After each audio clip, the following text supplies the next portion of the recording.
Affordable ఉన్న వాళ్ళ పరిస్థితి బాగానే ఉంది sir, but below poverty line. వీళ్ళు డాక్టర్ని అప్రోచ్ అవ్వడానికి వీళ్ళ పాకెట్స్ అని ఎంటీ అయిపోతాయి సార్. కామన్గా చూసే ప్రాబ్లం హెడ్ఏక్ సార్. ఏం కాజ్ ఏంటి సార్? హెడ్ ఉన్న వాళ్ళందరికీ హెడ్ఏక్ రావడం కామన్. మైగ్రేన్ హెడ్ఏక్ అని ఎట్లా ఐడెంటిఫై చేసుకోవాలి సార్? ఈ సౌండ్ పడకపోతే హెడ్ఏక్ స్టార్ట్ అవుతుంది అంటే ఇట్లాంటి ఏదైనా స్పెసిఫిక్ ట్రిగర్స్ ఉంటాయి సార్? స్ట్రెస్ వల్ల కూడా మైగ్రేన్ ట్రిగర్ అవ్వచ్చు. డయాగ్నోసిస్ ఎట్లా చేస్తారు సార్ పేషెంట్కి? హౌ ఆఫెన్గా ఈ స్ట్రోక్ వస్తుంది సార్? అసలు ఈ స్ట్రోక్ అనగా ఏంటి సార్? స్ట్రోక్ అంటే చాలా మంది హార్ట్ అటాక్ అనుకుంటారు, బట్ ఇట్స్ నాట్. పేషెంట్స్కి ఏంటంటే ఒక కాలు చేయి పడిపోతేనే స్ట్రోక్ పక్షవాతం అనుకుంటారు, దట్ ఈస్ నాట్ ట్రూ.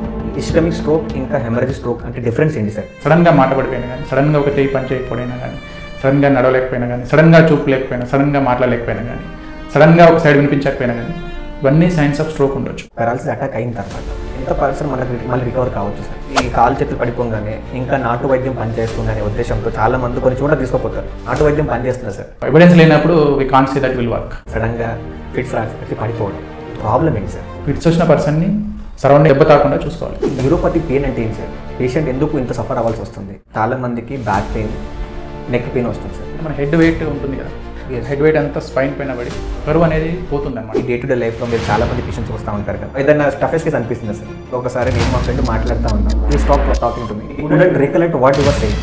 మనం ఇట్లా అనగానే నేను కూడా మర్చిపోతాను అనే కాన్సెప్ట్తో మాట్లాడిస్తారు సార్. న్యూరాలజీ స్పెషాలిటీ ఏంటంటే, వెల్కమ్ టు ఆర్ఎస్ కనెక్ట్.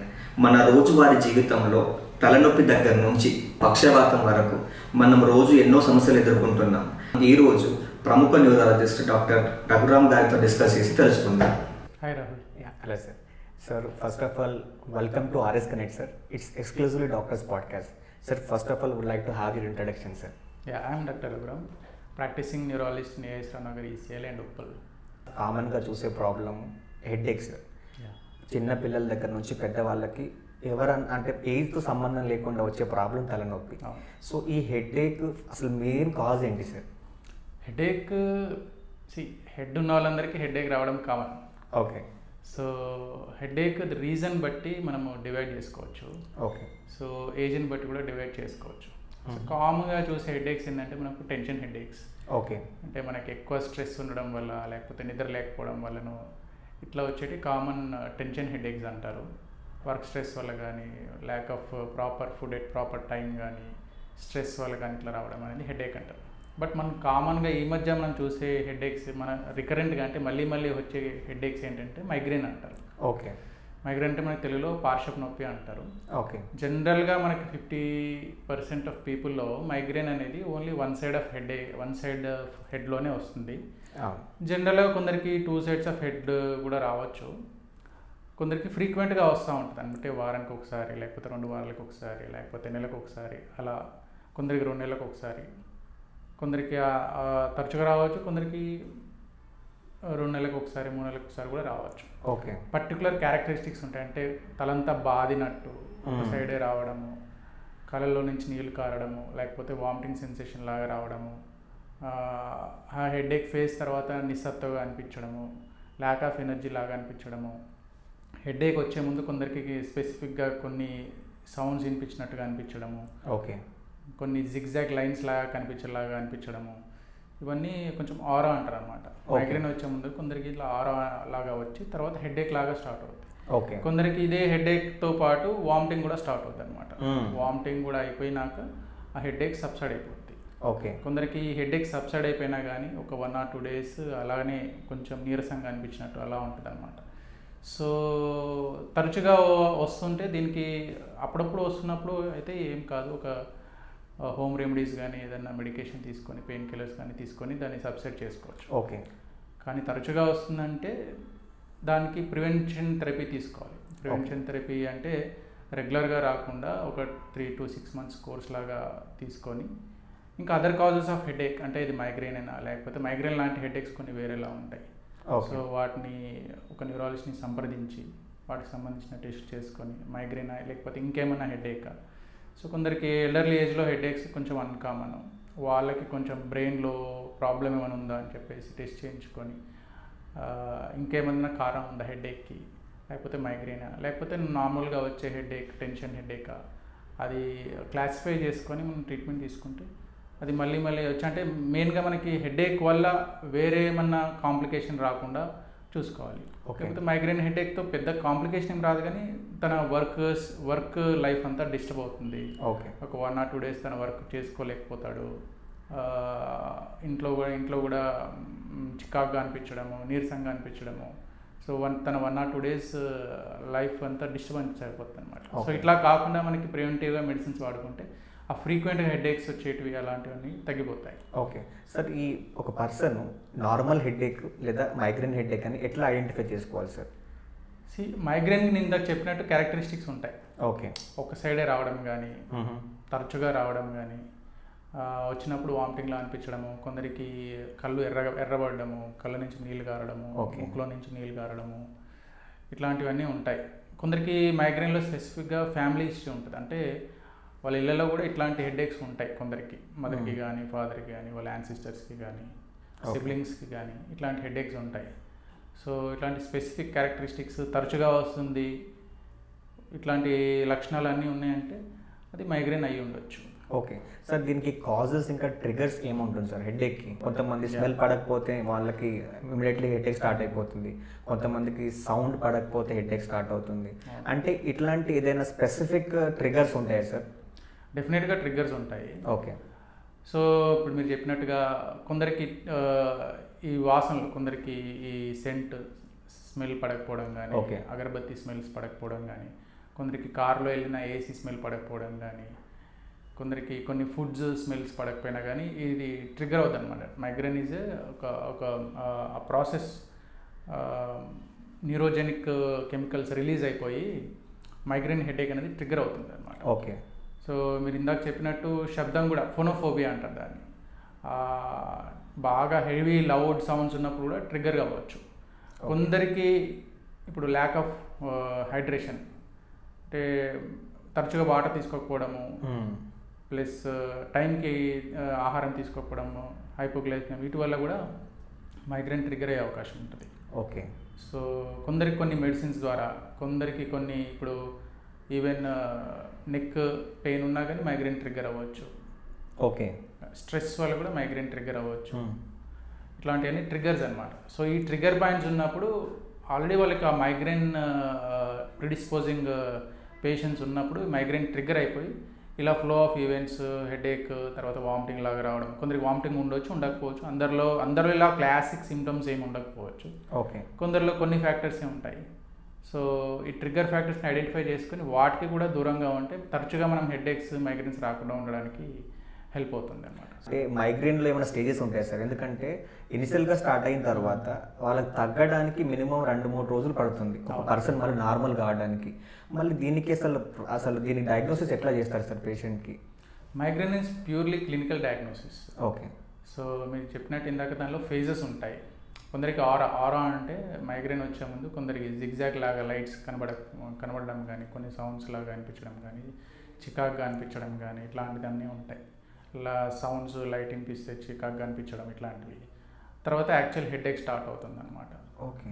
తర్వాత హెడేక్ ఫేజ్ ఉంటుంది. కొందరికి ఇది ఒక ½ an hour ఉండొచ్చు, కొందరికి 1 hour ఉండొచ్చు, కొందరికి 6 hours ఉండొచ్చు, కొందరికి 12 hours ఉండొచ్చు. డిపెండ్స్, పేషెంట్ని బట్టి ఈ హెడేక్ ఫేజ్ ఉంటుంది. తర్వాత పోస్ట్ హెడేక్ ఫేజ్ ఉంటుందన్నమాట. పోస్ట్ హెడేక్ ఫేజ్ మీరు చెప్పినట్టు ఇందాక 1 or 2 days దాకా ఉంటుంది. ఆ 2 days తను ఏ పని చేసుకోలేకపోతాడు, చాలా నీరసంగా అనిపిస్తుంది తనకి.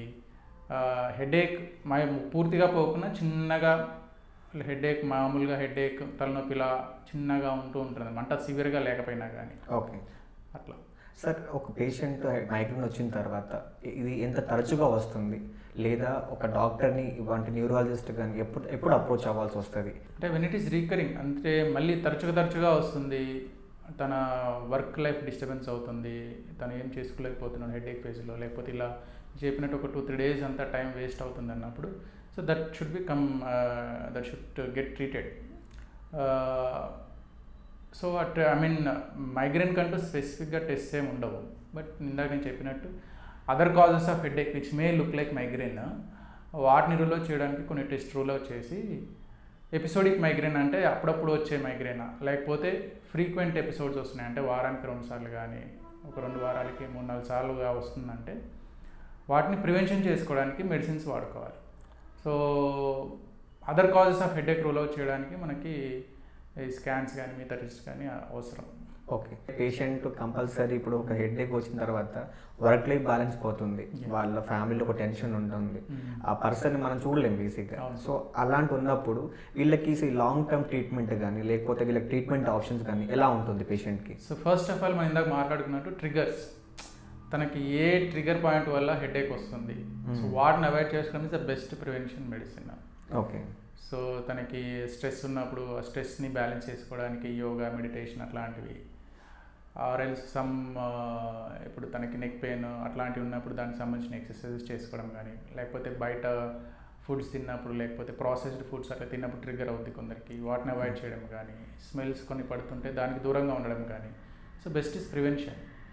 ఈవెన్ దెన్ మనకి తనకి తరచుగా హెడేక్స్ వస్తున్నాయి, అప్పుడప్పుడు వస్తుంది ఎపిసోడిక్గా ఉన్నప్పుడు ఏం కాదు, జస్ట్ ఓటీసీ పెయిన్ కిల్లర్స్ వేసుకోవచ్చు. దట్టు ఎక్కువ తీసుకోకుండా ఉండడం మంచిది. ఫ్రీక్వెంట్గా వస్తున్నప్పుడు దాన్ని ప్రివెంటివ్గా కొన్ని రోజులు మెడిసిన్స్ అంటే వేరియస్ టైప్స్ ఆఫ్ మెడికేషన్స్ అవైలబుల్లో ఉన్నాయి. So according to the age, according to the type of migraine, according to the frequency of symptoms తనని కోర్స్ డిసైడ్ చేసి స్టార్ట్ చేసి ఒక 3 to 6 months కోర్స్ లాగా వాడితే మళ్ళీ రాకుండా తన వర్క్ లైఫ్ బ్యాలెన్స్ చేసుకోవడానికి వీలుగా ఉంటుందన్నమాట. సో ఈవెన్ స్పెసిఫిక్గా ఇప్పుడు మనకి పెయిన్ కిల్లర్సే కాకుండా ట్రిప్టాన్స్ అని చెప్పేసి అదర్ మైగ్రేన్ స్పెసిఫిక్ మెడికేషన్స్ ఉన్నాయి, అంటే which will abort the attack. అంటే ఆ అటాక్ వచ్చినప్పుడు స్టాప్ చేయడానికి ఒక మెడిసిన్ ఉంటుంది, మళ్ళీ రాకుండా చూడడానికి ఒక మెడిసిన్ ఉంటుంది అనమాట. సో తనని ఒక న్యూరాలజిస్ట్ని కలిసి తన ఏ టైప్ ఆఫ్ మైగ్రేన్ డిసైడ్ చేసి, ఏ టైప్ ఆఫ్ హెడేక్ క్లాసిఫై చేసేసి, అదర్ కాజెస్ని రూల్ అవుట్ చేసి ఈ కోర్స్ ఆఫ్ మెడికేషన్ స్టార్ట్ చేస్తే తనకి ఈ frequent of causes of headache, migraines అవన్నీ ట్రిగ్గర్స్ని కూడా ఐడెంటిఫై చేసి రూల్ అవుట్ చేసి మెడికేషన్స్ వాడుకుంటే will be free from migraine for long term. Yeah sir, how long migraine can last అంటే ఎంతసేపు, అంటే ఎన్ని సంవత్సరాలు ఉండొచ్చు అనేది కూడా చెప్పలేము చాలామంది పేషెంట్స్. సో చాలాసార్లు మనం ఏమనుకుంటారంటే పేషెంట్స్ కూడా, అరే ఈ లాంగ్ టర్మ్ వేసుకోవడం వల్ల మందులు బాగా వేసేసుకుంటున్నాం, సో ఇది బాడీకి సైడ్ ఎఫెక్ట్స్ చూపిస్తుందేమో అని చాలామంది దీన్ని మధ్యలోనే ఆపేస్తారు. సో ఈ సడన్ అంటే ఇది ఒక మెడికేషన్ సడన్గా స్టాప్ చేయడం వల్ల లేదా లాంగ్ టర్మ్ దీన్ని ఎట్లా కంటిన్యూ చేయాలి దాని మీద ఒక అవగాహన చెప్పండి సార్. మెడికేషన్స్ కూడా చాలా రకాలుగా ఉన్నాయి, అకార్డింగ్ టు మనకు బాడీ టైప్ని బట్టి, తను ఫీమేలా మేలా, రిప్రొడక్టివ్ ఏజ్లో గ్రూప్లో ఉందా లేదా అని చెప్పేసి తనకి మెడిసిన్స్ ఒక 6, కొందరికి 1 year కూడా పట్టవచ్చు, కొందరికి 2 years కూడా పట్టవచ్చు. But how a body reacts to particular type of migraine and medication అనేది that depend on patient to patient. ఒక పేషెంట్కి 3 monthsలోనే తగ్గిపోవచ్చు, ఒక పేషెంట్కి 6 months పట్టవచ్చు, ఒక పేషెంట్కి 1 year కూడా పట్టవచ్చు. కొందరికి 6 months పట్టిన వాళ్ళకి 3 months వేసుకున్నా కానీ వాళ్ళకి 6 months వరకు రాకపోవచ్చు. 6 months మనకు 1 year అనుకున్న వాళ్ళకి 6 months వాడినా కానీ మళ్ళీ negative 6 months he may free from migraine. But that depend on patient to patient అనమాట. ఓకే, తనకి ఎంత ఫ్రీక్వెంట్గా వస్తుంది, అకేషనల్గా వస్తున్నప్పుడు రెగ్యులర్గా వాడాల్సిన మందులు అవసరం లేదు. కొన్ని మైగ్రేన్ స్పెసిఫిక్ మెడికేషన్స్ ఆ అటాక్ వచ్చినప్పుడు వాడితే will be free from that attack. And main మనకి ఏంటంటే ట్రిగర్స్ని ఐడెంటిఫై చేసేసుకొని వాటిని ప్రివెంట్ చేసుకుంటే best. Okay sir, how different అంటే ఈ టీన్స్కి అడల్ట్స్కి లేదా అంటే ఈ మైగ్రేన్ అనేది ఏమైనా డిఫరెన్స్ ఉంటుందా సార్? యా, టీన్స్ అంటే నేను ఇందాక చెప్పిన ఫేజెస్ అన్నీ టీన్స్లో ఎక్కువగా కనిపిస్తూ ఉంటాయి. టీన్స్ అండ్ మిడిల్ ఏజ్ వాళ్ళకి, ఎల్డర్లీ గ్రూప్ వాళ్ళకి అన్ని ఫేజెస్ ఉండకపోవచ్చు మైగ్రేన్లో, అది వాళ్ళకి నార్మల్ హెడేక్ లాగానే ఉండొచ్చు. సో అందరికీ ఒకేలాగా ఉండాలని రూల్ ఏం లేదు. క్లాసికల్ సిమ్టమ్స్ అందరికీ 100% ఆఫ్ పేషెంట్స్లో కనబడడానికి అవకాశం ఉండకపోవచ్చు, బట్ ఒక క్లాసికల్ మైగ్రేన్లో అట్లాంటి సిమ్టమ్స్ అన్నీ ఉంటాయి. సో టీన్స్లో స్పెషల్గా మైగ్రేన్సే కాకపోవచ్చు, వాళ్ళకి స్ట్రెస్ హెడేక్స్ ఉండొచ్చు, అదర్ కాజెస్ ఆఫ్ హెడేక్స్ ఉండొచ్చు, స్ట్రెస్ వల్ల కానీ ల్యాక్ ఆఫ్ స్లీప్ వల్ల కానీ మామూలు హెడేక్స్ కూడా ఉండొచ్చు అనమాట. ఓకే సార్, చాలామంది కొన్ని రోజులు పాటించిన తర్వాత వాళ్ళు ఫెడప్ అయిపోయి చాలామంది దీన్ని డిస్కంటిన్యూ చేస్తారు. So they were looking for non pharmacological side అనమాట. అంటే పేషెంట్స్ బయట కనిపించే లైక్ అకుపంచర్ కానీ ఇలాంటి వైట్ సైడ్ చూస్తున్నారు. సో నిజంగా దీంట్లో ఎఫెక్టివ్నెస్ కనిపిస్తుందా? Those are all stress relief methods అంతే. మేము కూడా అందుకనే నేను ఏం చెప్తున్నా అంటే, first is you identify the trigger, what is causing you the migraine. So ఆ ట్రిగర్ని ఐడెంటిఫై చేసేసుకొని వాళ్ళు ప్రివెంట్ చేసుకుంటే ఈ మెడిసిన్స్ కూడా లాంగ్ టర్మ్ వాడాల్సిన అవసరం లేదు. ఓకే, ఒక సాధారణ వ్యక్తికి స్ట్రోక్ వచ్చిన తర్వాత లైఫ్ అనేది చాలా ఇంబ్యాలెన్స్ అయిపోతుంది, ఒక ఫ్యామిలీ కూడా మొత్తం ట్రబుల్లో అయిపోతుంది. సో ఈ స్ట్రోక్ అనగానే చాలా మందికి అవగాహన కూడా ఉండకపోవచ్చు, అది ఎప్పుడు వస్తుంది, ఎందుకు వస్తుంది అనేది కూడా మనము ఐడెంటిఫై కూడా చేయలేము. సో హౌ ఆఫెన్గా ఈ స్ట్రోక్ వస్తుంది సార్? అసలు ఈ స్ట్రోక్ అనగా ఏంటి sir? Stroke is disabling condition. అంటే స్ట్రోక్ ఆ వ్యక్తినే కాకుండా వాళ్ళ కుటుంబానికి కూడా చాలా డిజేబులింగ్ అనమాట. ఎందుకంటే ఒక ఎర్నింగ్ పర్సన్ ఉంటాడు అనుకోండి, తనకు స్ట్రోక్ వస్తే మొత్తం ఫ్యామిలీ అంతా ఎఫెక్ట్ అవుతుంది. స్ట్రోక్ కానీ అంటే ఇప్పుడు రోడ్ ట్రాఫిక్ యాక్సిడెంట్ కానీ, that doesn't affect only the patient or person, it will affect total ecosystem around him. ఒక కంపెనీ యజమాని అనుకోండి, లేకపోతే ఒక బిజినెస్ ఓనర్ అనుకోండి, తనకు వస్తే మొత్తం that system will collapse. So it's a common disabling condition which usually people will neglect. But stroke అంటే మనకి ఇప్పుడు రిస్క్ ఫ్యాక్టర్స్, స్ట్రోక్ అంటే మనకి పక్షవాతం అంటాము. అంటే జనరల్గా మనకి పేషెంట్స్కి ఏంటంటే ఒక కాలు చేయి పడిపోతేనే స్ట్రోక్ పక్షవాతం అనుకుంటారు.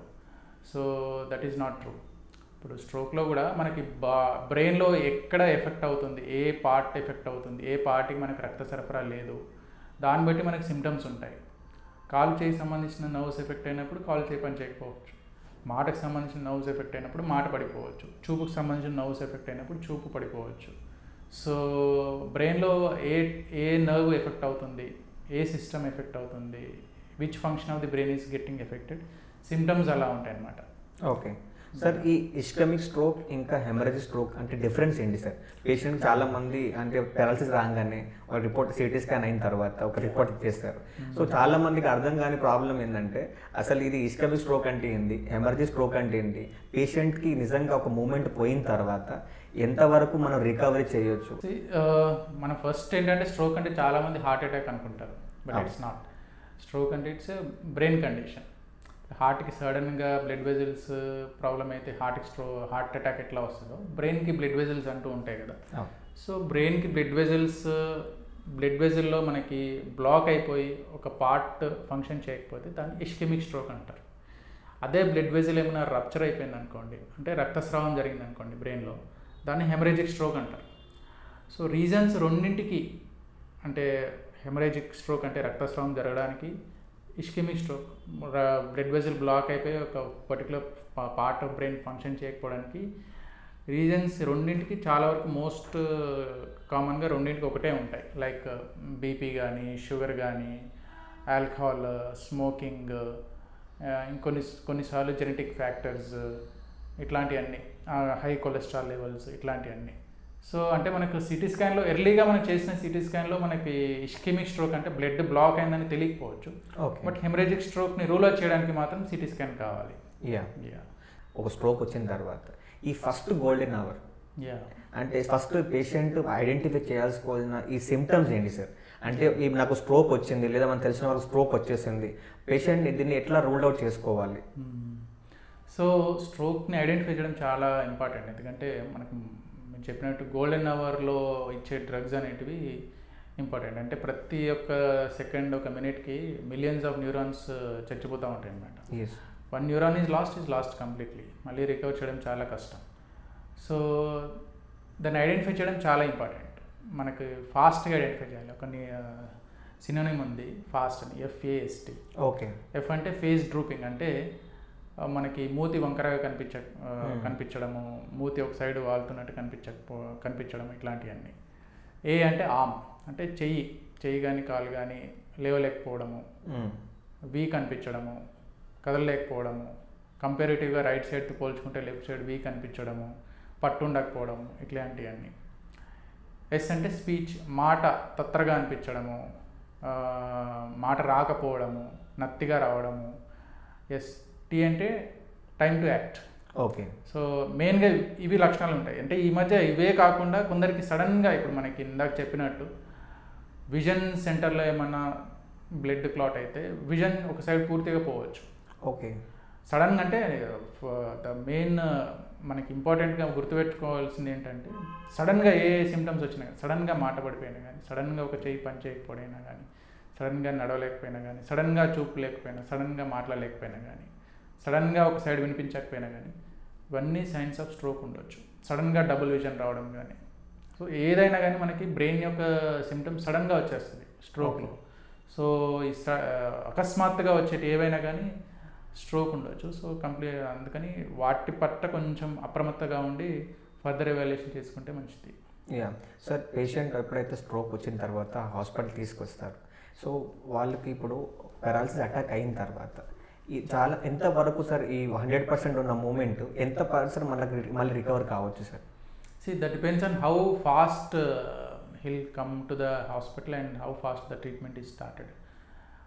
అంటే ఇప్పుడు ఇందాక హెమరేజిక్ స్ట్రోక్లో మనకి మెయిన్ కాజ్ ఆఫ్ హెమరేజిక్ స్ట్రోక్ని ఐడెంటిఫై చేసి తనకు హై బీపీ ఉందనుకోండి, బీపీని తొందరగా తగ్గించి ఆ ఎడిమా అనమాట, అంటే ఆ రక్తస్రావం జరిగినప్పుడు దాని చుట్టుపక్కలంతా బ్రెయిన్ వాస్తుంది, అది తగ్గించడం, వీటి వల్ల ఏంటంటే ఫర్దర్ డ్యామేజ్ కాకుండా ఉంటుంది. సో ఫర్దర్ డ్యామేజ్ కాకుండా ఉన్నప్పుడు మెల్లిమెల్లిగా పేషెంట్ రికవర్ అవ్వచ్చు. ఇష్కిమీ స్ట్రోక్లో మాత్రం గోల్డెన్ అవర్ అనే కాన్సెప్ట్ ఉంటుంది. గోల్డెన్ అవర్ అంటే first initial 3 hours will be the golden hour. So ఈ గోల్డెన్ అవర్లో వచ్చినప్పుడు ఫస్ట్ ఇనిషియల్గా తనకి సిటీ కానీ ఎంఆర్ఐ కానీ చేసి which part of the brain is affected, A blood vessel clot అయింది, దాన్ని బట్టి థ్రాంబోలైసిస్ అనే డ్రగ్ ఇంజెక్షన్ ఇచ్చి, క్లాట్ బస్టింగ్ డ్రగ్ అనమాట. సో క్లాట్ బస్టింగ్ డ్రగ్ ఇవ్వచ్చు, కొందరికి 4.5 hours కూడా ఇవ్వచ్చు. సో ఈ గోల్డెన్ అవర్ అనమాట. అంటే 3 hours అనే కాదు, ఎంత ఫాస్ట్గా ఇస్తే అంత బెటర్. 3 hours వరకు వెయిట్ చేయాల్సిన అవసరం లేదు. తను ఎంత ఫాస్ట్గా మనకి ఆ drug, clot lysing drug, clot busting drug ఇస్తే అంత ఫాస్ట్గా న్యూరాన్స్ మనకు చచ్చిపోకుండా ఉంటాయి అన్నమాట. సో ఫంక్షనింగ్ అనేది తొందరగా రిగైనింగ్ అనేది తొందరగా రావచ్చు. ఓకే. సో ఆ డ్రగ్ ఇచ్చిన తర్వాత హౌ మచ్ హీల్ రికవర్ అనేది we have to wait and see. Okay. అంటే ఒక్కొక్కరి బాడీ ఒక్కొక్కరుగా రియాక్ట్ అవుతుంటుంది అనమాట. సో మనకి జనరల్గా ఆ డ్రగ్ ఇస్తే ఏంటంటే ఫర్దర్ డ్యామేజ్ కాకుండా ఇంకా మనకి డ్యామేజ్ అవుతున్న న్యూరాన్స్ని అది కాపాడుతుంది అనమాట. ఓకే. దీనికి ఏమైనా పర్టికులర్ ఏజ్ గ్రూప్ ఉందా సార్? అసలు ఎవరు ఈ ప్రాబ్లమ్కి వీళ్ళు అంటే ఎక్స్పోజ్ అవ్వచ్చు స్ట్రోక్కి? ఎందుకంటే అందరూ డే టు డే లైఫ్లో అందరూ బిజీగానే ఉన్నారు సార్. మేబీ ఈ రోజుల్లో ఉన్న లైఫ్ స్టైల్ చూస్తే కనుక పొద్దున్న నుంచి 24 గంటలు కూడా సరిపోతలేవు జనాలకి. ఏ పేషెంట్ ఏజ్ గ్రూప్ దీనికి ఎక్కువ అటాక్ అవ్వచ్చు అని చెప్పగలం సార్? ఏజ్ గ్రూప్ అంటే ఇంతకుముందు లాగా మనకి ఒక 50-60 years తర్వాత హైపర్ టెన్షన్, డయాబెటీస్ ఏం రావట్లేదు. ఇప్పుడు 35-30 yearsకే కొందరికి hyper tension, diabetes, heart disease, high lipid, cholesterol levels కానీ ఇట్లాంటివన్నీ తొందరగానే స్టార్ట్ అవుతున్నాయి because of unhealthy life styles and lack of physical activity, stress వల్ల కానీ. సో జనరల్గా ఏంటంటే ఎల్డర్లీ గ్రూప్ వాళ్ళకి మనం ఎక్కువగా చూస్తాం ఒక ఏజ్ ఆఫ్ 40-50 దాటిన తర్వాత సార్. బట్ వాళ్ళకి కామన్, కానీ అది ఏ గ్రూప్లో అయినా రావచ్చు. కొందరికి ఈవెన్ చిన్నపిల్లలు కూడా రావచ్చు, వాళ్ళకు ఫ్యామిలీ జెనెటిక్ కాజెస్ ఏమన్నా ఉంటాయి. But most common group age ఏంటంటే middle to elderly age group. So వాళ్ళకి కూడా ఈ రిస్క్ ఫ్యాక్టర్స్ ఇందాక చెప్పినట్టు BP, sugar, cholesterol and stress levels and కొన్ని అలవాట్లు, స్మోకింగ్, ఆల్కహాల్, ఇవన్నీ ఉన్నప్పుడు మెల్లిమెల్లిగా మనకి బ్లడ్ వెజల్స్లో కొలెస్ట్రాల్ నిండిపోయి అవి బ్లాక్ అయిపోయినప్పుడు సడన్గా మనకి బ్లడ్ ఫ్లో అయిపోవడము, దీనివల్ల స్ట్రోక్ రావడం జరుగుతుందన్నమాట. సో రిస్క్ ఫ్యాక్టర్స్ ఎవరికి ఎక్కువ ఉంటే వాళ్ళకి అంత తొందరగా స్ట్రోక్ వచ్చే ఛాన్సెస్ ఎక్కువగా ఉంటాయి అన్నమాట. ఓకే సార్, చాలామంది ఇప్పుడు కొన్ని రోజులు తిరిగిన తర్వాత మూమెంట్ రాలేదనో, ఎందుకంటే పేషెంట్ ఆల్రెడీ లేట్ అయి ఉంటారు సార్. కొన్నిసార్లు వాళ్ళు అక్కడ ఒక ఏరియా నుంచి వచ్చి మళ్ళీ ట్రీట్మెంట్ తీసుకొని వాళ్ళ దగ్గర ఆ టైంలో అన్నీ సర్దుబాటు అవ్వాలి. కొన్నిసార్లు అవి సర్జరీ వరకు కూడా లీడ్ చేస్తాయేమో. సో అలాంటప్పుడు చాలామంది వాళ్ళకి మూమెంట్స్ కోల్పోతారు sir. So they will always, కొంతమందికి ఇంకా మిత్ ఏముందంటే సార్, ఫస్ట్ ఈ కాలు చేతులు పడిపోగానే ఇంకా నాటు వైద్యం పనిచేస్తుందనే ఉద్దేశంతో చాలామంది కొన్ని చోట్ల తీసుకుపోతారు సార్. నిజంగా ఈ ఫస్ట్ అంటే గోల్డెన్ అవర్లో ఆ నాటు వైద్యం పనిచేస్తుందా సార్? నిజంగా పేషెంట్కి ఆ ఇంపాక్ట్ మళ్ళీ కనిపిస్తుందా?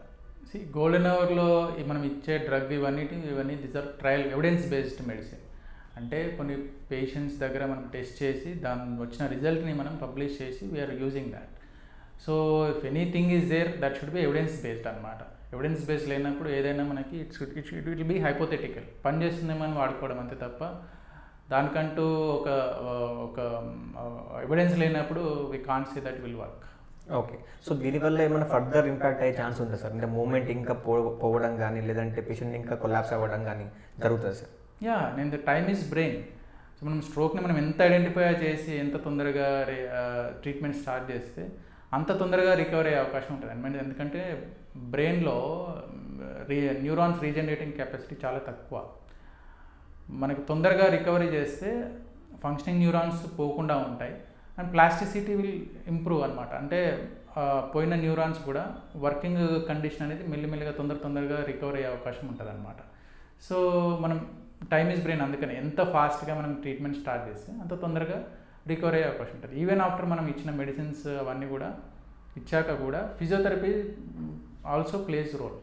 మనకి ఒక పార్ట్ ఫంక్షనింగ్ లేకుండా ఉన్నప్పుడు దాన్ని మనము ఎఫెక్టివ్గా ఫంక్షనింగ్ చేయడానికి న్యూరోప్లాస్టిసిటీకి న్యూరో డిజనరేషన్ కాకుండా ఉండడానికి physiotherapy also will help along with medicines. Okay sir, ఈ ఆల్ ద ఏజ్ గ్రూప్ జనాలందరికీ పారాలసిస్ అంటే ప్రోన్ పడకుండా జనరల్గా మీరు ఇచ్చే ఈ ప్రివెంటివ్ మెజర్స్ ఏంటి సార్? ఎందుకంటే మీరు ఇప్పుడు చెప్పినట్టు ఒక ఫ్యామిలీలో ఒక పర్సన్ కొలాప్స్ అయితే ఎంటైర్ సిస్టమ్ విల్ కొలాప్స్. ఇది చాలా పెద్ద ప్రాబ్లంకి దారితీస్తుంది సార్. అండ్ చాలామందిని కూడా డినై కూడా చేసేస్తారు. లైక్ పేషెంట్ ఎప్పుడైతే హైపర్టెన్సివ్ కోమార్బిడిటీస్ ఉంటాయి కదా సార్, ఈ పేషెంట్ కూడా దాన్ని చాలామంది లైట్ తీసుకుంటారు. సో వీళ్ళందరికీ మనం ఇచ్చే ఏమైనా ప్రివెంటివ్ మెజర్స్ ఉందా సార్?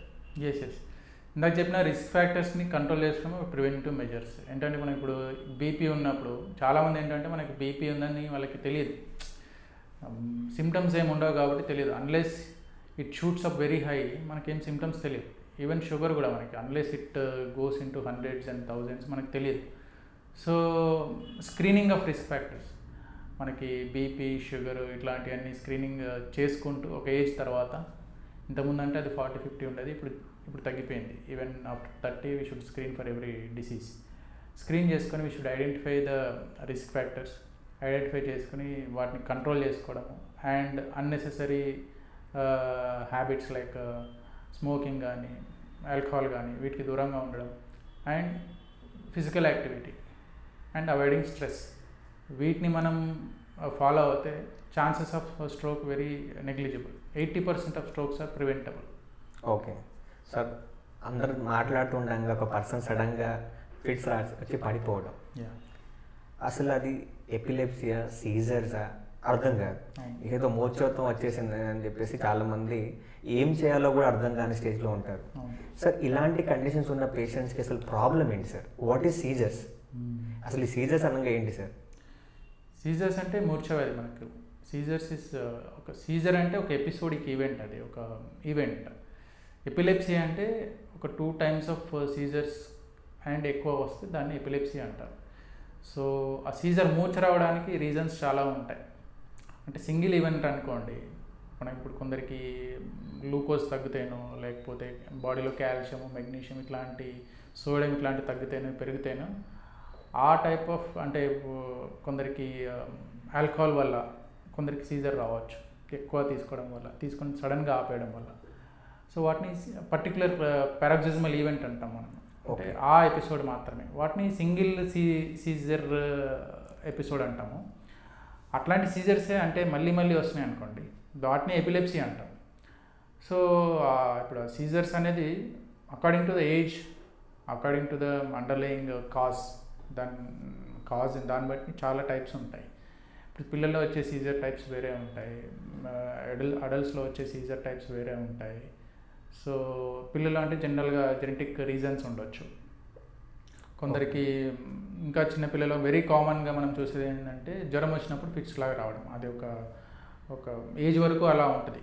ప్రతిసారి జ్వరం హై టెంపరేచర్స్ అట్లా వచ్చినప్పుడు బ్రెయిన్ కొంచెం, వాళ్ళకి కూడా జెనెటిక్ కాంపోనెంట్ ఉంటుంది. సో వాళ్ళకి ఫ్యామిలీలో కూడా అట్లాంటివి ఉండొచ్చు. ఒక పర్టికులర్ టెంపరేచర్ హైగా అయినప్పుడు బాడీ తీసుకున్నప్పుడు, బ్రెయిన్ తీసుకున్నప్పుడు ఫిట్స్లా వస్తుంది అనమాట. సో వాళ్ళకి జనరల్గా రెగ్యులర్గా మెడిసిన్స్ వాడాల్సిన అవసరం లేదు ఒక ఏజ్ వరకు. అంటే 6 years వరకు జనరల్గా రావచ్చు, 6 months నుంచి 6 years వరకు. ప్రతిసారి ఫీవర్ వచ్చినప్పుడు ఫిట్స్లా రావడం అనమాట. సో వాళ్ళని ఐడెంటిఫై చేసేసి హై టెంపరేచర్స్ రాకుండా చూసుకోవడము అట్లాంటివి చేయాలి. ఓకే. ఒక ఏజ్ తర్వాత వచ్చిన వాళ్ళకి ఇడియోపతిక్ ఎపిలెప్సీస్ అంటారు. సో వాటిని ఐడెంటిఫై చేయడానికి కొన్ని టెస్ట్స్ కానీ ఈజీ కానీ ఎంఆర్ఐ కానీ ఇట్లాంటివి చేసి which type of epilepsy it is, if it is idiopathic medicines రెగ్యులర్గా వాడుకుంటూ ఉండాలి. ఇంకా కొందరికి బ్రెయిన్లో ఏమైనా క్లాట్స్ ఉంటే కానీ, లేకపోతే ట్యూమర్స్ ఉంటే కానీ, లేకపోతే ఇన్ఫెక్షన్స్ వల్ల రావచ్చు. సో వాటిని ఐడెంటిఫై చేసుకొని ఆ ఇన్ఫెక్షన్కి ట్రీట్మెంట్ తీసుకోవడము, ఆ క్లాట్స్కి ట్రీట్మెంట్ తీసుకోవడం, అట్ ద సేమ్ టైం మన ఫిట్స్కి కూడా ట్రీట్మెంట్ తీసుకోవడం.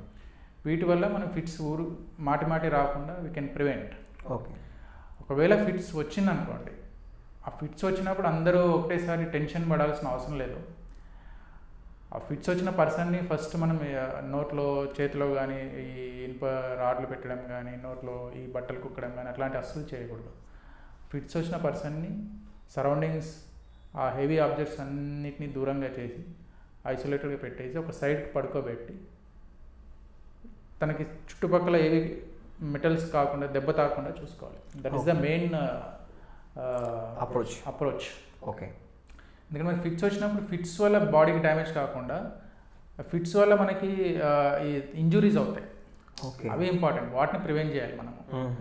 ఎందుకంటే తన చుట్టుపక్కల ఏమైనా హెవీ ఆబ్జెక్ట్స్ ఉంటే తలకు తగలడం కానీ, లేకపోతే ఫిట్స్ బాగా వచ్చినప్పుడు షోల్డర్ డిస్లోకేట్ అవ్వడం కానీ, ఇవి చాలా ఇంపార్టెంట్. ఏ ఫిట్స్ అయినా కానీ జనరల్గా 90% ఆఫ్ ఫిట్స్ ఒక 5 to 5 minutes లోపటే మనకి దట్ విల్ సెటిల్. కొన్ని టైప్ ఆఫ్ ఫిట్స్ 5 minutes దాటిన తర్వాత కూడా వస్తాయి, వాటిని స్టేటస్ ఎపిలెప్టికస్ అంటారు. అది వెరీ రేర్. బట్ ఈ తరచుగా వచ్చిన ఫిట్స్ వాళ్ళలో ఫిట్స్ వచ్చినప్పుడు మనకి ఈ అప్రోచ్ ఉంటే ఏమైందంటే తనకి ఇంజురీస్ కాకుండా ఉంటాయి. ఫిట్స్ వచ్చినందుకు కాకుండా ఇంజురీస్ వల్ల వాళ్ళు బాధపడుతూ ఉంటారు అనమాట.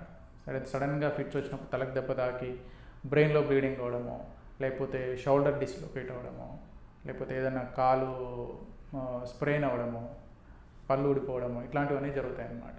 సో వాటిని ప్రివెంట్ చేసుకోవాలన్నమాట. సో ఇందాక చెప్పినట్టు తనకు ఏవి నోట్లో కుక్కకుండా కానీ, హెవీ మెటల్స్ దగ్గర పెట్టకుండా కానీ, ఒక ఐసోలేటెడ్ ప్లేస్లో పెట్టేసి సైడ్కి పడుకోబెడితే that fits will generally subside, తనకి ఇంజురీస్ కాకుండా ఉంటాయి అన్నమాట. సార్ దీనికి మెయిన్ కాజెస్ ఏంటి సార్? కొంతమంది పేషెంట్స్ కొంత రోజులు వాడిన తర్వాత ఇంకా రావట్లేదు కదా అటాక్ అని మెడిసిన్స్ కూడా డిస్కంటిన్యూ చేసేస్తారు. కానీ మళ్ళీ అది ఎప్పుడో ఒకసారి అటాక్ అవుతుంది. ఇప్పుడు మీరు ఫర్ ఎగ్జాంపుల్ ఒక పేషెంట్ డ్రైవ్ చేసుకుంటా పోతున్నాడు సార్, ఆయనకి ఎప్పుడో అటాక్ వచ్చింది, ఆయన మధ్యలో మళ్ళీ అన్ని వాళ్ళు చూపించుకోరు, ఇంకా తగ్గిపోయింది అనే కాన్సెప్ట్తోనే వాళ్ళు వెళ్ళిపోతూ ఉంటారు. బట్ నిజంగా డ్రైవింగ్ మూమెంట్లో ఉన్నప్పుడు ఒక అటాక్ వస్తే ఎంత ఇంపాక్ట్ఫుల్ ఉంటుంది సార్. సో ఈ పేషెంట్స్కి నిజంగా మనకు పోయిందనో లేదంటో మనకు అసలు ఇది ప్రాబ్లం లేదనో ఎట్లా ఐడెంటిఫై చేసుకోవాలి సీజర్స్ నుంచి? సో ఫిట్స్ ఏజ్ని బట్టి మనకి కాజెస్ ఉంటాయి. ఇందాక చెప్పినట్టు చిల్డ్రన్స్లో అయితే జెనెటిక్ కాజెస్ కానీ ఇట్లాంటి ఫీవర్తో వచ్చిన ఫిట్స్ లాంటివి ఉంటాయి అన్నమాట. సో పర్టికులర్ మనకి ఫీవర్ వచ్చినప్పుడే ఫిట్స్ వస్తుంది అనుకున్నప్పుడు ఒక ఏజ్ తర్వాత అవి సబ్సైడ్ అయిపోతాయి. సో వాటికి రెగ్యులర్గా మెడిసిన్స్ వాడాల్సిన అవసరం లేదు. కొన్ని ఏంటంటే యంగ్ ఏజ్లో ఇడియోపతిక్ ఎపిలెప్సీస్ అని ఉంటాయి. సో వాటికి లైఫ్లో మళ్ళీ వచ్చే అవకాశం ఉంటుంది. వాటికి కొన్ని టెస్ట్ చేసి ఈజీ చేసి దానిలో డిశ్చార్జెస్ బట్టి ఈ టైప్ ఆఫ్ ఫిట్స్ అని కేటగరైజ్ చేస్తాం. ఆ టైప్ ఆఫ్ ఫిట్స్ వాళ్ళకి రెగ్యులర్గా మెడిసిన్ వాడుకోవాల్సిన అవసరం ఉంటుంది. ఎంత కొంత డోసు ఆపేయాల్సిన అవసరం లేదు. కొన్ని సిమ్టమాటిక్ సీజర్స్ అంటారు. అంటే ఇందాక చెప్పినట్టు సోడియం తగ్గితే వచ్చేవి, సోడియం ఎక్కువైతే వచ్చేవి, గ్లూకోజ్ తగ్గితే వచ్చేవి, ఆల్కహాల్ వల్ల వచ్చేవి, కొందరికి కొన్ని ఇన్ఫెక్షన్స్ వల్ల వచ్చేవి, కొందరికి బ్రెయిన్ టీబీ వల్ల వచ్చేటివి, సిస్టిసర్కోసిస్ అంటారు, వాటి వల్ల వచ్చేటివి. అవేంటంటే ఆ ఇన్ఫెక్షన్ ఆ కాజ్ని మనం ఎలిమినేట్ చేస్తే రెగ్యులర్గా ఫిట్స్ మెడిసిన్స్ వాడాల్సిన అవసరం లేదు. ఓకే. కొన్ని ఇప్పుడు స్కార్ ఎపిలెప్సీస్ అంటారు. అంటే ఇప్పుడు మనకు బ్రెయిన్లో ఏమైనా ట్యూమర్ లాగా వచ్చి స్కార్ పడింది, సో దానివల్ల కూడా కొందరికి ఫిట్స్ వచ్చే అవకాశం ఉంటుంది. సో వాళ్ళకి కూడా రెగ్యులర్గా మనకి మెడిసిన్ వాడుకోవాల్సిన అవసరం ఉంటుంది. కొందరికి టెంపోరల్ లోబ్ ఎపిలెప్సీస్ అంటారు, మీసియల్ టెంపోరల్ స్క్లెరోసిస్ అంటారు. సో అంటే బ్రెయిన్లో ఒక నర్వ్ ఏమైనా స్క్లెరోజ్డ్ అంటే గట్టిగా అయిపోయి వాళ్ళకి కూడా ఆ సీజర్ ఫోకస్ అలానే ఉంటుంది. సో వాళ్ళకి కూడా రెగ్యులర్గా మెడిసిన్ వాడాల్సి వస్తుంది. ఆ మెడిసిన్ వాడినా తగ్గకపోతే they can go for surgery. Surgery తర్వాత కొందరు పేషెంట్స్కి మెడిసిన్ వాడాల్సిన అవసరం ఉండదు. So depends on the cause. ఆ కాజ్ దేనివల్ల వస్తుంది ఫిట్స్, దాన్ని బట్టి మనకి వాళ్ళకి రెగ్యులర్గా వాడాలా లేకపోతే ఆపేయాలా కొన్ని రోజుల తర్వాత. ఆపేయడం కూడా స్టెప్ వైజ్గా ఉండాలి. సడన్గా పేషెంట్స్ డిసైడ్ చేసుకోవద్దు నాకు అయిపోయింది అని చెప్పేసి వాళ్ళు ఆపేయడానికి కుదరదు. అన్లెస్ డాక్టర్ చెప్తే ఈ టైప్ ఆఫ్ కండిషన్ ఉంది మీకు, ఇప్పుడు ఆపవచ్చు, ఇలా స్లోగా టేపర్ చేసి ఆపేయాలని చెప్పి వచ్చేటప్పుడు వాళ్ళు సొంత డిసిషన్స్ తీసుకోవద్దు. ఓకే సార్, సడన్గా పేషెంట్కి కాళ్ళు మండటం, అరికాళ్ళు మంట, ఏదో పొడవడం, లేకపోతే జల్దీ నమ్నెస్ అయిపోవడం, సో ఈ మధ్య చాలా తరచుగా వచ్చే ప్రాబ్లమ్ సార్. అది కొంతమందికి వైటమిన్స్ లోపమా లేదంటే డయాబెటిక్ ఉందనా ఇది ఐడెంటిఫై చేయడం చాలా కష్టం. సో ఈ న్యూరోపతి పెయిన్ అంటే ఏంటి సార్? పేషెంట్ ఎందుకు ఇంత సఫర్ అవ్వాల్సి వస్తుంది? అవును, సో న్యూరోపతి అంటే జనరల్గా మనకి మన body nervous system, central nervous system అంటే brain and its components, next peripheral nervous system అంటే మనకి స్పైన్ నుంచి వచ్చినాక నర్వ్స్ డిస్ట్రిబ్యూట్ అవుతాయి మొత్తం బాడీకి. సో వాటిలో వచ్చే డిసీజెస్ని పెరిఫరల్ న్యూరోపతి అంటాం. ఓకే, సో వాటి సిమ్టమ్స్ మీరు చెప్పినట్టు ఇందాక మంటలుగా రావడము, తిమ్మిళ్ళుగా రావడము, కాలు పట్టేయడము, బరువుగా ఉండడము, ఇట్లాంటివన్నీ ఉంటాయన్నమాట. జనరల్గా వీటికి మనము రెగ్యులర్గా మనము మోస్ట్ కామన్ కాజ్ నవేడేస్ ఏంటంటే diabetes. Okay, more than 50% patients diabetic peripheral neuropathy ఉంటుంది. కొందరికి మీరు చెప్పినట్టు కొందరికి B12 డెఫిషియన్సీస్ కానీ, B1 డెఫిషియన్సీస్ కానీ, కొందరికి పిరిడాక్సిన్ డెఫిషియన్సీ కానీ, పిరిడాక్సిన్ ఎక్సెస్ కానీ, వీటి వల్ల B కాంప్లెక్స్ విటమిన్ కానీ, విటమిన్ E డెఫిషియన్సీస్ వల్ల కానీ న్యూరోపతి రావచ్చు. కొందరికి హెవీ మెటల్స్ వల్ల కానీ, కొందరికి కొన్ని డ్రగ్స్ వల్ల కానీ, long term usage of drugs వల్ల కానీ, కొందరికి టీబీ డ్రగ్స్, రిఫాంసిన్, ఐసోనియాజైడ్, వీటి వల్ల కూడా న్యూరోపతి రావచ్చు. ఓకే, సో ఐడెంటిఫై చేసి వాటిని వాట్ ఈస్ ద కాజ్. కొన్నిటిని మనము జెనెటిక్ న్యూరోపతీస్ అంటాం, వాటికి జెనెటికల్ కాజెస్ ఉంటాయి. సో ప్యాటర్న్ ఆఫ్ న్యూరోపతి కూడా ఉంటుంది అనమాట. మనకి ఒక సైడ్ ఆఫ్ బాడీ వస్తుందా, లేకపోతే ఒక నర్వ్ ఎఫెక్ట్ అవుతుందా, లేకపోతే 2 పాదాల నుంచి పైకి వెళ్తూ ఉందా, ప్యాటర్న్ ఆఫ్ న్యూరోపతి కూడా కాజెస్ ఉంటాయి. సో వాటిని కాజెస్ని రోల్ అవుట్ చేసుకొని ట్రీట్మెంట్ తీసుకుంటే ఆ నర్వ్ ఇంకా డ్యామేజ్ కాకుండా ఉంటుంది. ఓకే, కానీ ఇది వచ్చినప్పుడు పేషెంట్కి షూటింగ్ పెయిన్ ఉంటుంది సార్. ఎందుకంటే వాళ్ళు అంటే నిద్ర పట్టరు ఎక్కువ, దాన్ని ఇప్పుడు మండుతూ ఉంటుంది, దాని మీద ఇప్పుడు ఐస్ పెడతారు కొంతమంది, సో దట్ విల్ గెట్ కొంచెం టెంపరీ రిలీఫ్ లాగా వస్తుంది. సో ఈ పేషెంట్స్ని ఎలా ఐడెంటిఫై చేస్తాం సార్? అంటే ఈ డయాబెటిక్ న్యూరోపతి సపరేట్ చేస్తాము, నార్మల్గా విటమిన్ డెఫిషియన్సీ సపరేట్ చేస్తాం సార్. సో జనరల్గా ఇవి హౌ లాంగ్ ఇవి ట్రీట్మెంట్ నడుస్తుంది సార్ న్యూరోపతి పేషెంట్స్కి? సో అండర్లైన్ కాజ్ ఇప్పుడు మనకి ఏదైనా డెఫిషియన్సీస్ ఉన్నాయనుకోండి, డెఫిషియన్సీస్ని మనం సప్లిమెంట్ చేసుకుంటే neuropathy will subside. Okay, diabetes good control, diabetic neuropathy also will subside. Okay, కొందరికి జెనెటిక్ న్యూరోపతీస్ ఉంటాయి, వాటికి అండర్లైన్ మనకి ప్రాబ్లం ఏముంది దాన్ని బట్టి మనకి కొన్ని ట్రీట్మెంట్ తీసుకోవాలి. అండ్ కొందరికి అంటే అండర్లైన్ ఫ్యాక్టర్స్ని ఏవైతే ఉన్నాయో వాటిని రూల్ అవుట్ చేసుకుంటే, కొందరికి పర్మనెంట్గా డ్యామేజ్ కాకుండా చూసుకోవాలి. ఒకసారి నరువు పర్మనెంట్గా డ్యామేజ్ అయినప్పుడు వాటికి ఇంకా సెకండరీగా పుండ్లు రావడం కానీ, ఆ స్పర్శ లేకుండా పుండ్లు అయిపోతే మానకపోవడం కానీ, ఇట్లాంటి సెకండరీ కాంప్లికేషన్స్ అన్నీ వస్తాయి. సో ఆ diabetic neuropathy even diabetic and peripheral neuropathy ప్రివెన్షనే మెయిన్ ట్రీట్మెంట్. ఓకే, సిస్టమ్ వాడడం వల్లనో లేదంటే వాళ్ళ పోస్చర్ ఇంబ్యాలెన్స్ ఉండడం, వాళ్ళదంటే వాళ్ళు నించునే పద్ధతి బాగా లేకపోవడము, దీనివల్ల చాలామందికి బ్యాక్ పెయిన్, నెక్ పెయిన్ వస్తుంది సార్. అసలు వచ్చిన నొప్పి ఏ నొప్పి కూడా ఐడెంటిఫై చేయడానికి కష్టం అవుతుంది. సో ఈ నెక్ పెయిన్కి ఈ బ్యాక్ పెయిన్కి అసలు డిఫరెన్స్ ఏంటి సార్? పేషెంట్ ఎప్పుడు దీన్ని క్లాసిఫై చేసుకోవాలి? అండ్ ఒకవేళ ఇది వచ్చింది అనుకోండి, అసలు అప్రోచ్ ఎవరిని చేయాలి? సో ఇప్పుడు మనకి గ్యాడ్జెట్స్ వచ్చేసాయి. ప్రతి ఒక్క చిన్నపిల్ల నుంచి ఎల్డర్లీ ఎవరైనా కానీ ప్రతి ఒక్కరూ చేతిలో సెల్ ఫోన్ ఉంటుంది, ఐపాడ్ ఉంటుంది, లేకపోతే సిస్టమ్ వర్క్.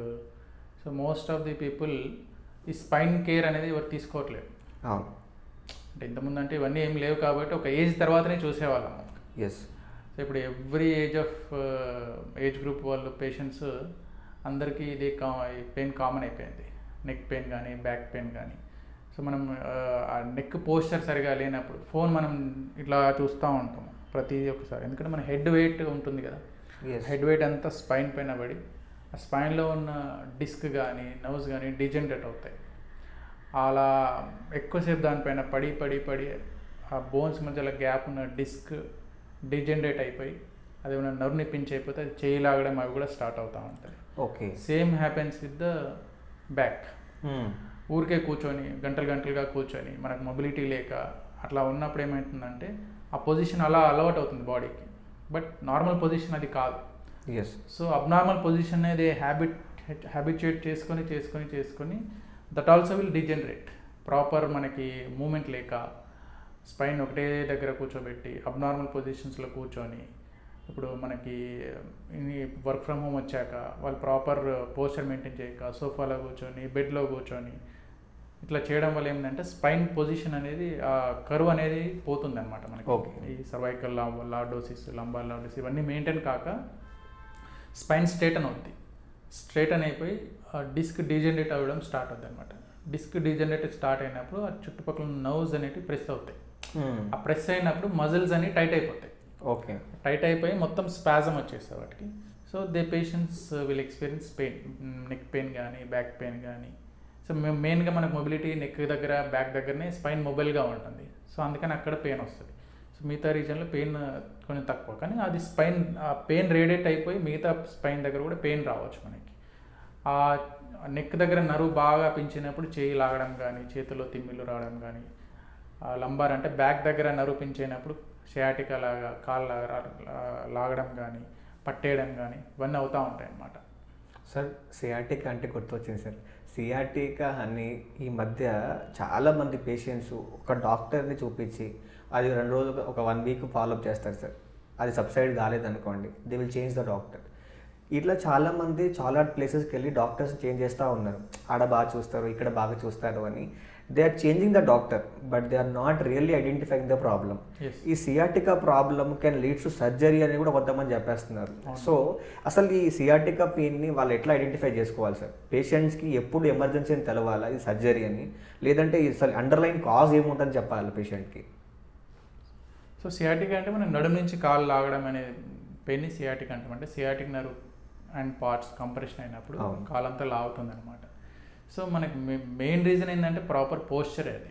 సో మనం ఎన్ని మెడిసిన్స్ అవన్నీ వాడినా కానీ మీరు అండర్లైన్ ఫ్యాక్టర్ని మీరు ఐడెంటిఫై చేయక మీరు స్పైన్ని అదే పొజిషన్లో చేసి మనం ఏదైతే చేయొద్దు అని చెప్పే పనులు మళ్ళీ చేస్తే మనం ఎన్ని మెడిసిన్స్ వాడినా ఎంతమంది డాక్టర్స్ని మార్చినా దట్ వోంట్ సబ్సైడ్ అవ్వదు. ఎందుకంటే మనం అండర్లైన్ కాజ్ మనం ట్రీట్ చేయట్లేదు. సో తను ఇట్లాంటి పని చేయొద్దు అన్నప్పుడు వాళ్ళు అలానే చేసి అంటే కొన్ని రోజులు పెయిన్ తగ్గుతుంది. పెయిన్ తగ్గినాక మళ్ళీ వాళ్ళు అదే పొజిషన్ అడాప్ట్ చేసుకొని అట్లా వర్క్ చేయడం వల్ల ఆ పెయిన్ కంటిన్యూస్గా అవుతూ ఉంటుంది అనమాట.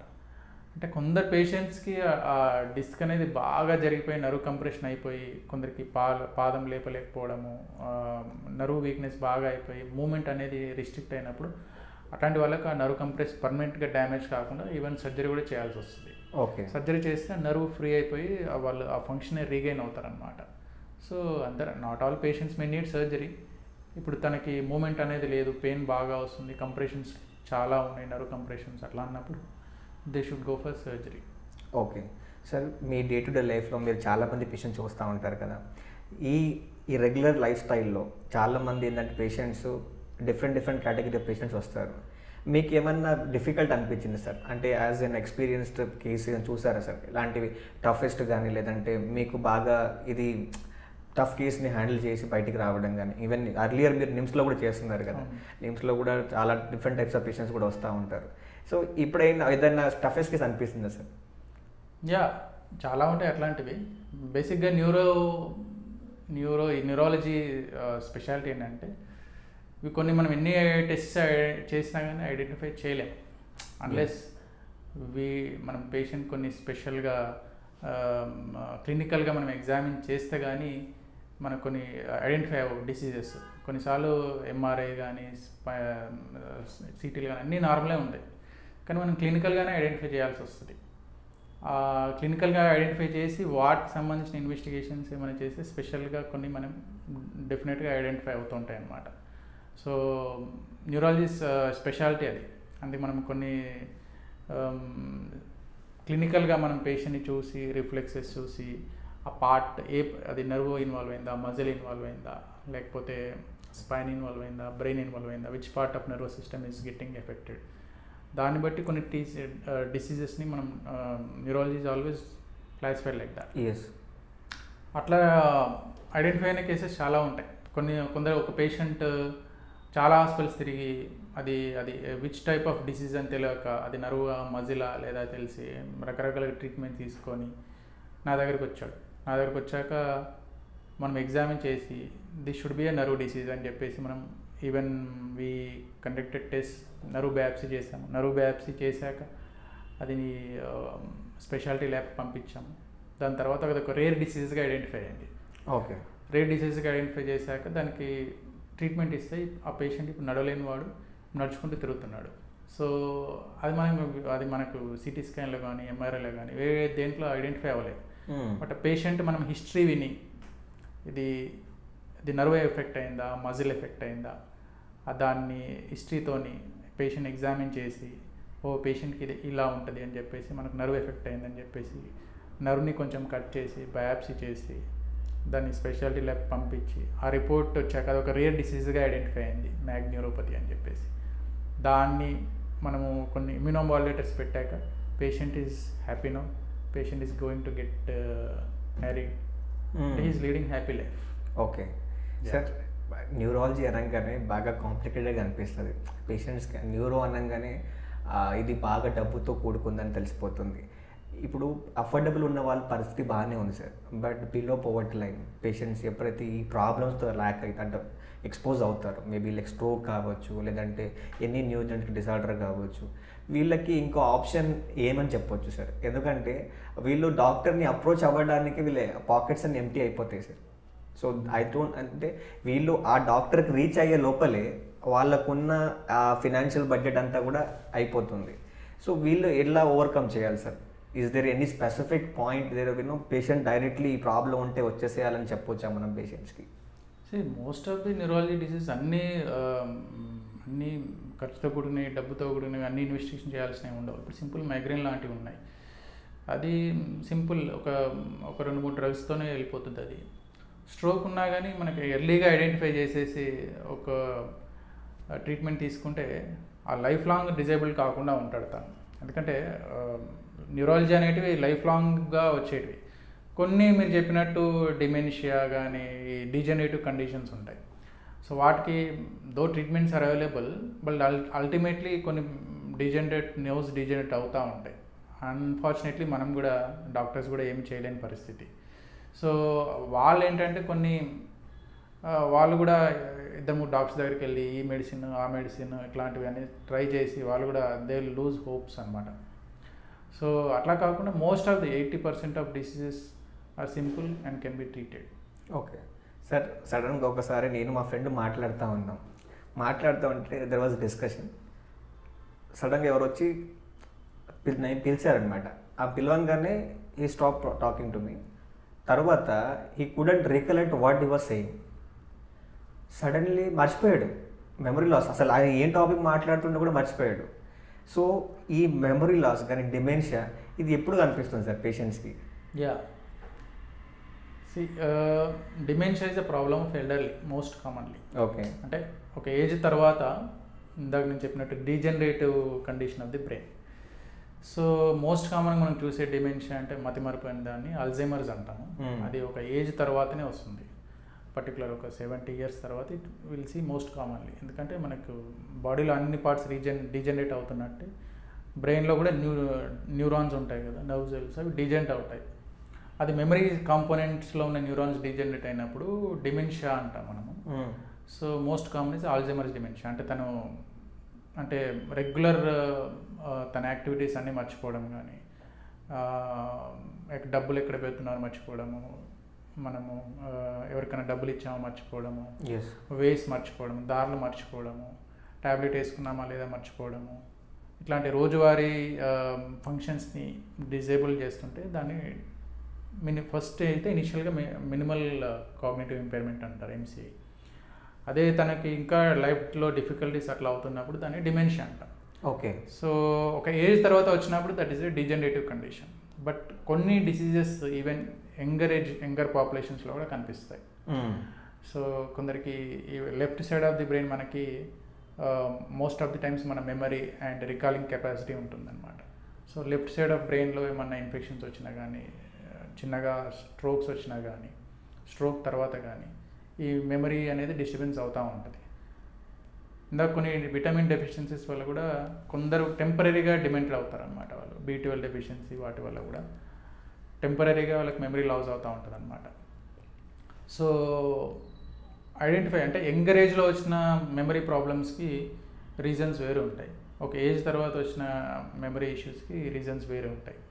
సో అది ఏ ఏజ్లో వాళ్ళకి వస్తుంది, అది అక్యూట్ అంటే నిన్న మొన్న వచ్చిందా లేకపోతే చాలా రోజుల నుంచి ఉందా, క్రానిక్గా, దాన్ని బట్టి will classify diseases and treatment అకార్డింగ్గా ఉంటుందన్నమాట.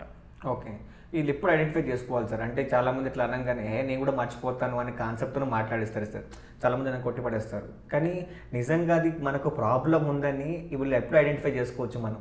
సార్ అంటే తన రోజువారీ లైఫ్ స్టైల్లో డిస్టర్బెన్స్ అవుతున్నాయి, అంటే సీరియస్గా అవుతుంది. ఇప్పుడు ఒక హౌస్ వైఫ్ ఉప్పు వేయడం పోయి కారం వేసేసింది, లేకపోతే ఎక్కడైనా ఏదైనా పెట్టి ఇంపార్టెంట్ది మర్చిపోయింది, అది తరచుగా అవుతుంది అనుకోండి, that is a problem. So once in a while అవుతున్నప్పుడు అది కాదు. అంటే సెలెక్టివ్గా నేను జాబ్లో ఇదే మర్చిపోతున్నాను మిగతా అన్నీ గుర్తుంటున్నాయి అట్లా, that is not a problem, that could be stress also. Okay, ప్రతి ఆస్పెక్ట్లో మర్చిపోతున్నారు మీరు, ప్రతి ఆస్పెక్ట్ మర్చిపోతున్నారు, అది తరచుగా వస్తుంది. మీ లైఫ్ మీ డైలీ వారి యాక్టివిటీస్ని అది డిస్టర్బెన్స్ చేస్తుంది అన్నప్పుడు that is an issue. Okay, thank you sir, thank you for your valuable time. So we had a wonderful session with you, and next time definitely connect chestam sir. Sure. So till then, signing off, RS Connect sir. Thank you Rahul. Thank you sir.